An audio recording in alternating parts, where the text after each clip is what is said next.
Today, Augie is going to be joining us to teach you how to control the kitchen. He's going to be giving you specific dinking strategies that he likes to use all the time. And the best part is he's going to be giving you specific drills that you can use so that you can practice these strategies. So without further ado, I'm going to turn the time over to Augie. Let's open the playbook. Hey, what's up everyone? It's Augie here with the Pickleball Playbook. I'm a professional pickleball player playing on both the PPA tours and MLP. And today I'm going to show you different techniques on how to dink as well as different strategies for controlling the kitchen. So let's get into it.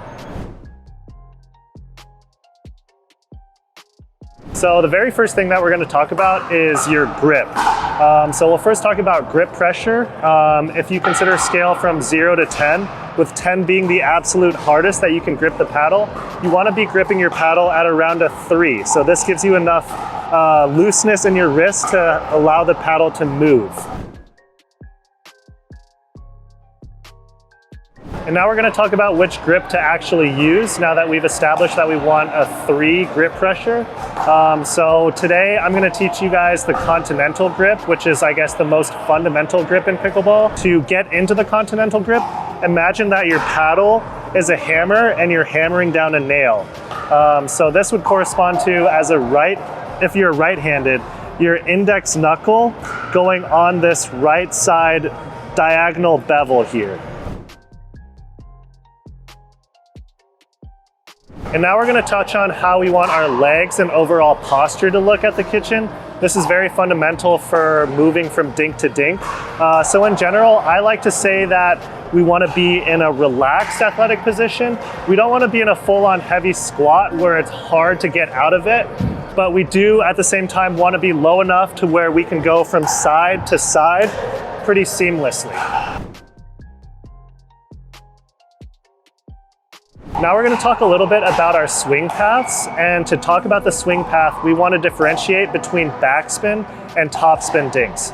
So first we'll talk about the backspin dink. With the backspin dink, you kind of want a low to medium to start, and then you want to finish low to medium as well. You don't want to finish high on the backspin dink because this might make it more likely for you to pop the ball up. So with the backspin dink, think a more linear swing path. And now we're going to talk about the swing path for topspin dinks. So for topspin dinks, we kind of want to start from either a medium or low position as well. And at some point we want to dip below the height of the ball, so below our intended contact point, and then we want to finish high. So getting low beneath the ball and then finishing high allows us to get the brush on the ball that it takes to generate topspin. With the topspin dink, we can use our legs to also help us with this swing path. So we start here from a medium position, and to get low, we can use our legs in a squatting position to help us get low, and then we can squat up to help us reach the high point of our swing path.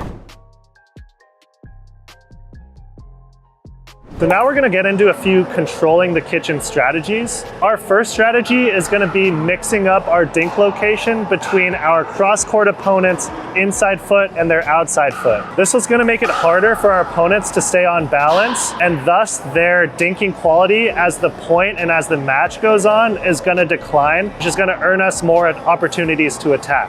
So I'll show you what that looks like. So here I'm going to go to his inside foot for a couple shots.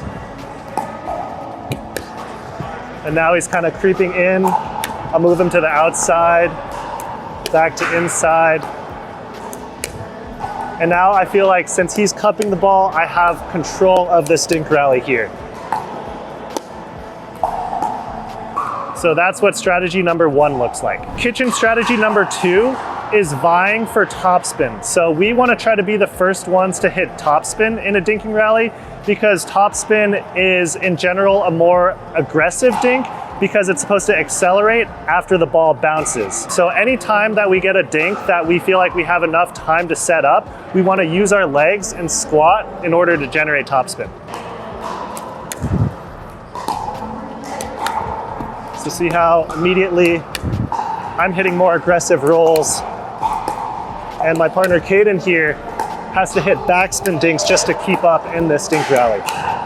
And now our third strategy for controlling the kitchen line is showing different looks. So what this means is we want to kind of show our variety when dinking. Not only in terms of mixing up spots, but We can also, for instance, take the ball out of the air. We can run around and hit forehand.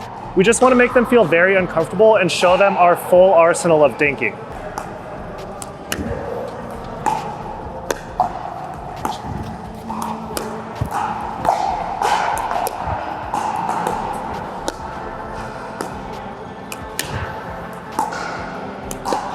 So this is going to make it very hard for them to get a rhythm, and ideally it's going to earn us some pop-up and attacking opportunities. This video is brought to you by Titan Ball Machines. I absolutely love the Titan Ball Machine, and it's my ball machine of choice because it's the most convenient ball machine on the market. This is one of my favorite dinking drills that I created called Inside Outside. So what the ball machine is going to be doing is it's going to be hitting one ball to my inside foot and the next ball to my outside foot or near my body. And what's great about this drill is that this is the most difficult position to hit a dink. Whenever I see dink mistakes, chances are it's happening from this position, just simply because people have to decide to take the ball out of the air or to let the ball bounce whenever it comes near their body or their inside foot. So if you want to cause errors on your opponents, you're going to hit to this position. But obviously, we also need to be practicing hitting dinks from this position and getting comfortable taking those dinks out of the air. So the Titan Ball Machine isn't meant to replace a human, but it's the closest thing that you can possibly get to a human. And the best part about it is that it's always available to drill. So if you want to get $150 off your Titan Ball Machine, you can go to the top link in the description of this video, or you can click right here. So now I'm going to show you 3 different drills that I still like to do to this day to help with dink tolerance as well as dinking consistency. Now, dinking tolerance is super important because if you ever find yourself in the beginning of a match or the beginning of a point, you're hitting very high quality, unattackable dinks. But then as the point goes on or as the match wears on, you find yourself maybe speeding up balls that you know you shouldn't be speeding up, or you find yourself popping up balls that in the beginning of the match you definitely weren't popping up. That might be because your dinking tolerance is a little low, and these drills will help with that. First drill to help you with your dinking tolerance is going to be just the simple straight on figure X drill. So I'm going to be going cross court to my partner Caden here, who's going to be hitting the ball down the line.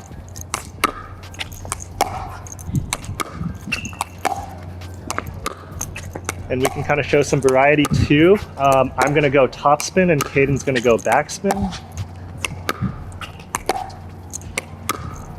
And now we'll switch roles. I'll go back spin, Caden will go top spin.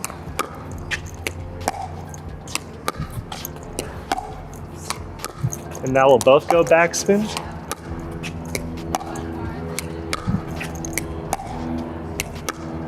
And now we'll both go top spin.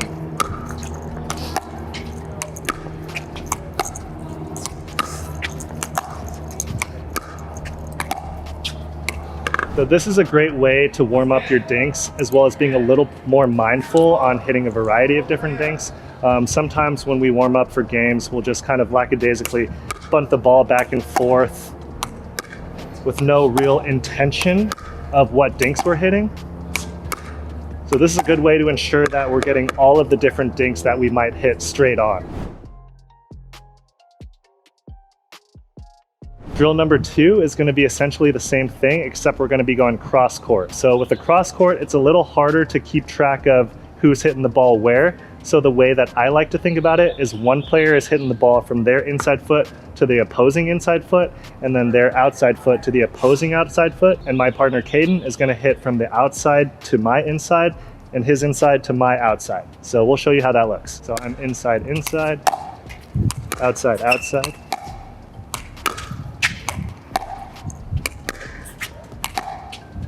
Inside, inside, outside, outside. And now we'll switch roles. I'm inside, outside, outside, inside, inside, outside, outside, inside, inside, outside. And now I'm gonna go backspin, Caden's gonna go top spin. Oh, sorry.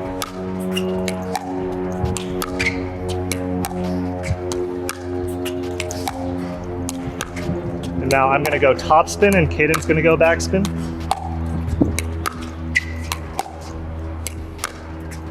Now we're both going backspin.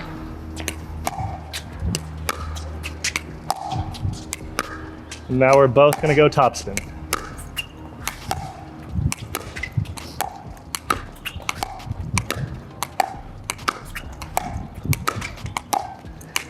So I guarantee you, if you do that drill, if you can keep the ball in for 50 shots, your dinking tolerance will increase significantly. Drills 1 and 2, if Caden and I were to do that on the opposite side as well, we would have essentially hit every single dink that you can hit at the kitchen line. And now for drill number 3, we're just gonna play a cross-court dinking game where neither of us can speed the ball up. So the way to win points here is to be either more consistent than your opponent or to move the ball around better than your opponent. We'll show you a point of how that looks like. Here we go.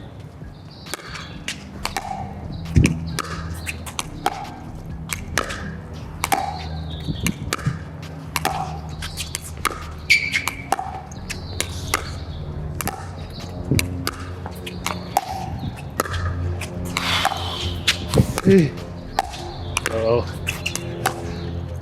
Caden earned a couple pop-ups, but saved by the game. And if you can show some variety here, like I'm doing, running around my forehand, getting some backspin, taking the ball in the air.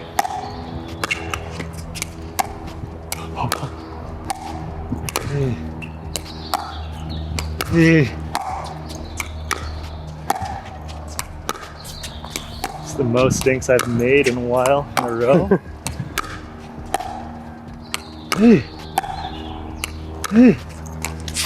Got him in trouble now.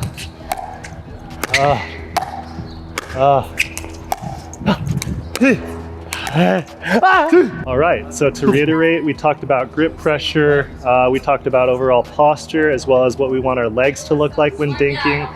We went over general technique for topspin and backspin dinks. I showed you 3 of my favorite strategies for dominating the kitchen line that'll work at the pro level as well as the rec level. And finally, I showed you 3 simple drills that I still use today to help me work on my dink consistency and tolerance. So I really hope you liked this video. And if you did, please follow Pickleball Playbook for more content. Thank you. I don't know about you guys, but for me personally, that was one of the most insightful videos that I've ever seen. So I really appreciate Augie coming on the channel. I appreciate you a ton for watching the video. Don't forget to subscribe and to download the Pickleball Drills app if you want more drills just like the ones that Augie showed. If you want to continue improving your pickleball game, we actually just had Gabe Tardio on the channel last week, and you can watch that video right here, and I'll see you over there.